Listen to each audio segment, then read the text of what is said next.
কি গো, কি করছো এখানে? ওই দেখছি এইমাত্র একটা ছেলে আর মেয়ে গেল।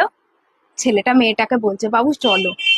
তুমি তো কোনোদিন আমাকে বাবু, সোনা, মানা, সুইটার্ট এইসব কোনোদিন বললেই না। কেন মিথ্যা কথা বলছো কেন বেকার বেকার? আমি তোমাকে ডাকি না? বাবলি, কোন দিন হেবলি, ডাকলে? কেবলি, ছেবলি বলে কে ডাকে? এগুলো তোমার ভালোবাসার ডাক? ওদের ভালোবাসাটা ওদের কাছে, আর আমার ভালোবাসাটা আমার কাছে। এটা নিয়েই সন্তুষ্ট থাকতে হবে তোমাকে। তুমি যাও, আমি তোমার এইসব ডাক শুনবো না, সন্তুষ্টও হতে পারছি না, যাও। আচ্ছা ঠিক আছে কেবলি, চলে আসো। হ্যাঁ যাচ্ছি। দেখেছো কেমন অভ্যাস করিয়ে রেখেছি। अबे साले प्रभु हे हरि राम कृष्ण जगन्नाथ प्रेम